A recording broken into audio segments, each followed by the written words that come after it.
Салем, Достар, рад вас видеть. И последнее время я поднимаю очень много остросоциальных тем. Сегодня будет одна из них. Почему русские, а точнее русскоязычное население не говорит по-казахски. Вот. Я для начала попытаюсь в этом вопросе разобраться, вот, а уже позже буду отвечать, почему это и как это исправить. Самое главное, да, небольшое предисловие перед тем, как начать. Многие думают, что я зарабатываю деньги на Ютубе. Ребят, это неправда. Я не зарабатываю на Ютубе денег, я больше для Ютуба денег трачу. Вот. И многие говорят, типа, чувак, ты подмазан Казахстану, еще что-то, да, ты делаешь, что там с фальшей, наиграно, популистически. Нет, ребята, я не делаю это наигранно, я делаю все чертовски искренне. У меня есть ролик, который набрал 1 000 000 просмотров, который совсем не связан с Казахстаном. Но я бы мог пилить на эти темы, там, на тему путешествия там, и так далее, но нет, я делаю то, что я люблю. Я говорил уже своим друзьям, которые меня спрашивают вообще, как начать, что делать на Ютубе, что вообще, какой контент снимать. Я говорю, ребят, делайте то, что вы любите, что вам нравится. А я люблю вот свою страну. Мне нравится об этом говорить, мне хочется вот хоть чуть-чуть, но лучше сделать, понимаете? Вот в чем моя, не знаю, не проблема, вот в чем мое желание. Все это искренне. Этот ролик будет сделан вообще без монтажа, потому что я не хочу, чтобы был где-то текст, я не хочу останавливать и что-то читать, я хочу, чтобы все было искренне, вот просто с одного дубля. И, ребят, к вам огромная просьба, помогите мне, максимально помогите, пишите комментарии, ставьте лайки, отправляйте этот видос по WhatsApp друзьям, ссылки на него там к себе прикрепляйте, репосты делайте, что угодно. Я хочу, чтобы этот ролик дошел куда-то вверх, выше, потому что, возможно, я человек с народа, да, который ближе ко всему этому откроет там глаза людям, которые просто не понимают, как с проблемой бороться. А то, что, блин, 90% русскоязычного населения не говорит на казахском, я считаю это проблемой. Это реально проблема, и да, меня могут захейтить, написать там мне, какой ты мудак и все такое, но, блин, ребят, это правда. Это проблема, о которой почему-то мало кто говорит. Вот. Сразу скажу, я не хочу никого обидеть абсолютно, никого там принизить или задеть чьи-то чувства, еще что-то. Я действительно хочу сделать лучше. Погнали. Итак, почему же все-таки русские не говорят на казахском? Для начала давайте разберемся в необходимости языка. Человек, который знает русский язык, ему гораздо проще выжить, чем человеку, который только знает казахский. Потому что если ты будешь говорить только на казахском языке, тебе будет чертовски сложно в мегаполисе, там в Алмате, в Астане, в Караганде. Да, возможно, тебе будет попроще там в каком-нибудь ауле, где в принципе необходимости русского языка нет, в небольшом городе, но не в мегаполисе. Вот. А зная русский язык, ты в принципе тут можешь выжить, сделать какую-никакую карьеру, и все будет с тобой нормально, потому что тебя будут понимать. Вот. Давайте вообще разберемся, что за херня. У меня много знакомых, кто уехали, извините, что маты, там иногда слова неприличные, просто это вот все искренне, и я хочу быть искренним, и чтобы все выглядело и было по-настоящему, а не ребята, нет, нет, сегодня не так. Сегодня так не будет. Много моих друзей уехали в европейские страны, да, кто в Канаду вообще свалил там подальше, кто в Америку.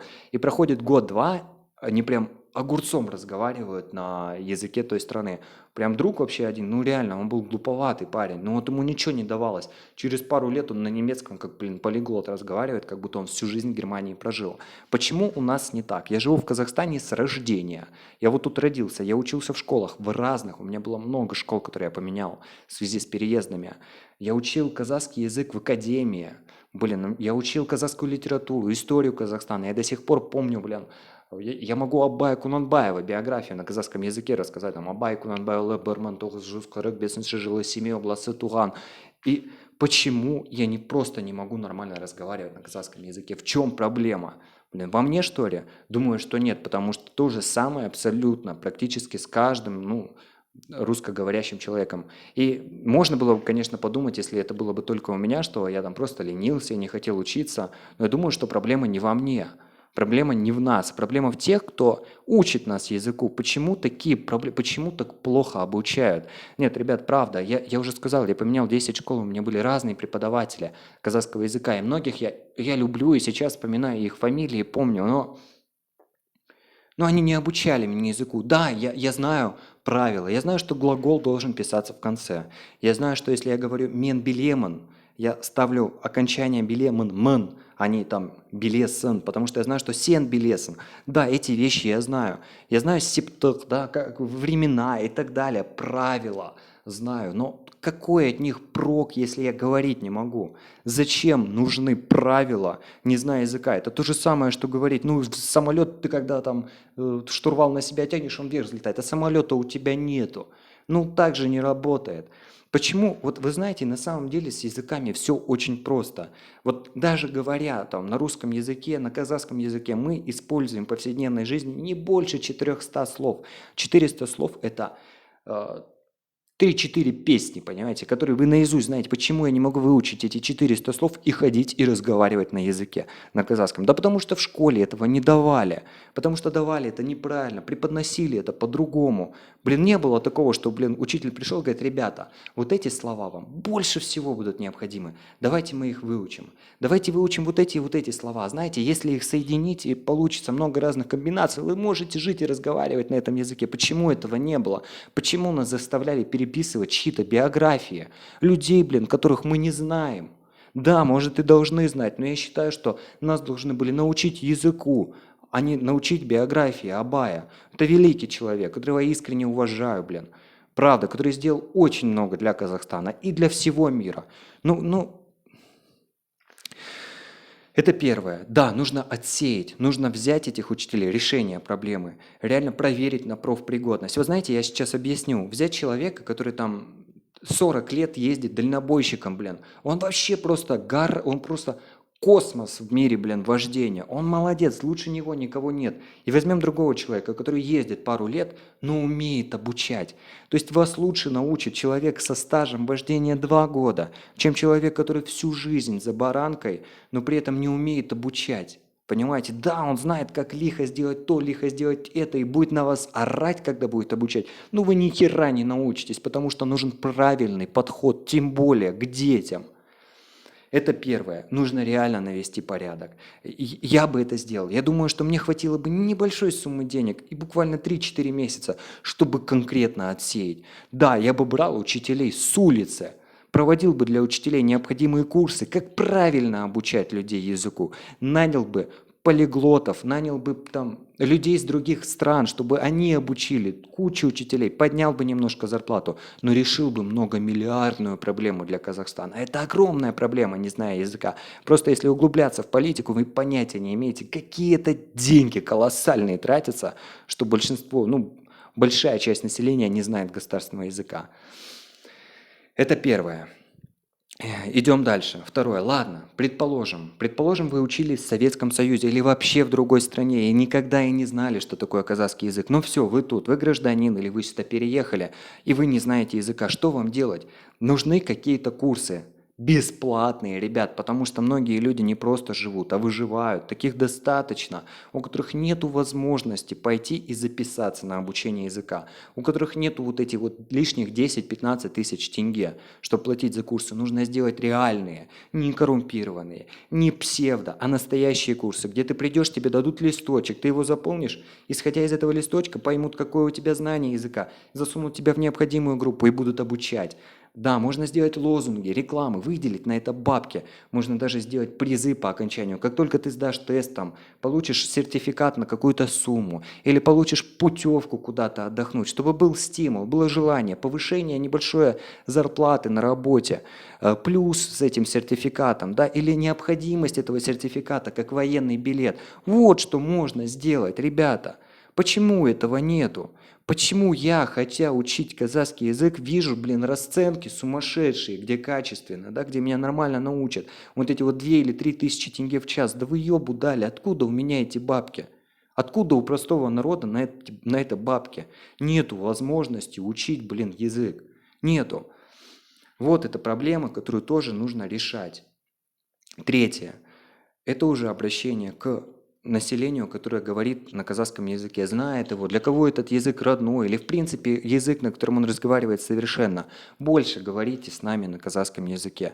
Я езжу в такси, таксист сидит такой, и я начинаю, пытаюсь с ним говорить на казахском языке. Он мне пореспектует минуты 2, какой ты красавчик, и дальше со мной на русском. Да я попрактиковаться хочу. Я хочу, чтобы ты мне помог. Понимаешь, я захожу в магазин, и со мной всегда говорят на русском языке. Я не говорю, что это должно быть из разряда вообще не знаешь казахского языка, и тебе человек такой строго на казахском отвечает, а ты раз бошку трешь. Нет, нет, это должно быть из разряда, слушай, смотри, а тебе бы вот сюда вот это слово и вот это. Какое-то адекватное, блин, обучение. У меня был друг Азамат, вот он меня точно не смотрит. Огромнейший ему респект, тут прям мы с ним очень хорошо общались. И вот он мне всегда говорил, вот это будет вот так. Я говорю, братан, как будет? Я устал. Он говорит, смотри, мен шаршадем. Я говорю, понятно. Смотри, айтпа, там, например, ой, айтпа, родной айтпа. Это значит, блин, родной, не говори, как на русском языке. А, например, айтпа нахуй. Это значит не пизди. Ну, то есть вот, да, такие вещи. Да, я, может, не самый лучший пример привел, но это должно быть как-то так. То есть необходимо вот это взаимодействие, вот этот контакт, которого, к сожалению, нету. Мы либо сторонимся друг друга. Вот я не знаю, почему так. Я всегда прошу, когда есть возможность поговорить со мной на казахском языке. Я стараюсь, да, может быть, мне в чем-то будет стыдно. Иногда я могу сказать, прости, я не понял, можешь на русском? Но я это впитываю в себя. Но я никогда не вижу ответной реакции от людей. Это сейчас не, ну, не наезд, это просто просьба, ребят. Опять-таки, некое обращение к вам. Четвертое. Необходимость. Нужно создать какую-то необходимость языка. Да, я поговорил о стимуляции, о том, что по каком-то поощрении, правильном образовании, но и нужна некая необходимость. То есть ты должен понимать, что ты должен учить язык, ты не должен забывать свой, но ты должен учить казахский. Нужна какая-то документация, нужно больше в общественных местах казахского языка.